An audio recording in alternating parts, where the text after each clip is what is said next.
जय जगन्नाथ आपण मैंने शॉर्ट नोटिस रे आछथि सेति समस्त धन्यवाद जनाऊँ। स्मृति बाबू अत्यंत ब्रीफ भाव में जिनटी को कही सारे आपण मानू एक्चुअली बर्तमान प्रश्न उठूँ हठात गोटे असमय एपरी गोटे अप्रसंगर कथा कहीं उठिला। रेवेन्सा आज नुआ जिनस नुहे 1868 मसीह स्थापित एक आंतर्जातिक ख्याति संपन्न महाविद्यालय। तो से आज 156 वर्ष हो गला तेणु बर्तमान आपको ना बदल आवश्यकता कहीं पड़ा कौन एमती नेसेसिटी आसला कि प्रकृत कथा हूँ बर्तमान राज्यर अनेक प्रसंग रही जो केवल ध्यान हटाया लोक मानू भ्रमित करने किसी अप्रसंग को आधार कर आगुरी एमती बहुत किसी जिनस कर नजर आम पाखे आसी। देखो आम मैंने गोटे कथा बुझीपारूँ जे एमती ना बदल लाभ कौन मिल जदि ना बदल देले सब किसी हो जाता तो देश राज्य आपे आपे उन्नति हो जाता। कुतुब मीनार ताजमहल विक्टोरिया मेमोरियल ताले ए सब जिनसर मध्ये ना बदल दि जाऊ कौन से सब तो ब्रिटिश अमल होता मोगल माने भी बनई तेणु सब जिनसर ना बदल देवा दरकार पड़े सब जिन को भांगी देवा। बर्तमान कौन से सब जिनसर समय आसी कि जो लोक मैंने निजे ब्रिटिश दलाली करुले स्वाधीनता संग्रामी मानू साबाड़ करने कथा कहते चिठी लिखुले ब्रिटिशर्स मानू सहित गुप्त मंत्रणा करुले से लोक मैंने आज आसिक देश जाति कथा कहते राज्यर कथा भावुं तेणु निश्चित भाव में किसी वेस्टेड इंटरेस्ट एमानकर ये रोचे।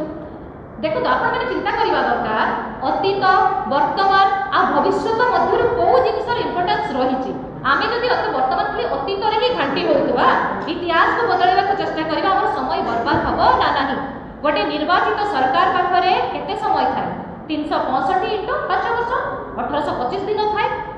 अनेक समस्या थाए किसी दिन कमी जाए तेणु एत स्वल्प समय मध्य एत कोटि कोटि लोकर समस्यार समाधान करवा ना आम से इतिहास कौ इतिहास कौन थिला ताको वर्तमान खंगाली बसिबा रेवेन्सा साहेब कौन करते कौन ना सेटा वर्तमान नुहे ये हूँ आमर भावावेग सहित जड़ित गोटे जिनस रेवेन्सा गोटे गौरव से जो रेवेन्सा साहेब ताको करथिले जदि सी एते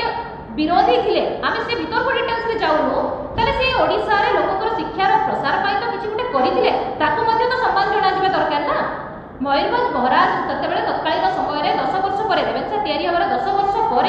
प्रस्तावित ये देथिले जे ताको रेवेन्सा साहेब को नारे नामित करा जाऊ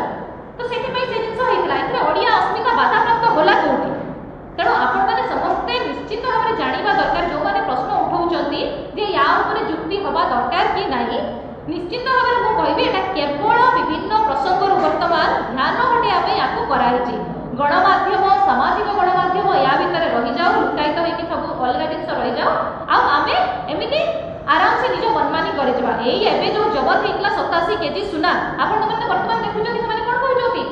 30 केजी सुना धरा पड़छि कुआडे वाला से सब सुना लोक प्रश्न करूचंती से प्रश्न रो ध्यान हटिया पई ये करा हेछि। सुभद्रा योजना रे सरकार विफल हेले सुभद्रा योजना वर्तमान आरंभ होइछि ताकू नै कि पुणी प्रश्न उठिबो तेणु ता ऊपर ध्यान हटिया पई सब काम करा हेछि। वार्धक्य भत्ता पई लोक सब उत्तोलन करूचंती ता ऊपर ध्यान हटिया पई ये सब प्रसंग करा हेछि। तेणु शिक्षा मंत्री जो शिक्षा मंत्री निजे शिक्षार विकास पई चेष्टा करबा दरकार शिक्षा नीति केते काम होला केते दूर काम हेइ पारिबो ता ऊपर चिंता करबा दरकार। देशर कोटि कोटि राज्यर आमर कोटि कोटि युवक केमिति सेमाने शिक्षा पाइबे भल शिक्षा पाइबे लक्ष लक्ष युवक केमिति शिक्षा पाइबे चाकरी पाइबे से विषय चिंता न करिकि वर्तमान आमे नाम बदलवा राजनीति करूछु आगे रंग बदली ना बदली कोन आम राज्यर भविष्य उज्जवल हो जिवो कि हेमंत विश्व शर्मा आसिकी कहले ओडिसा को नंबर 1 करिबा जोगी कहले ओडिसा को नंबर 1 करिबा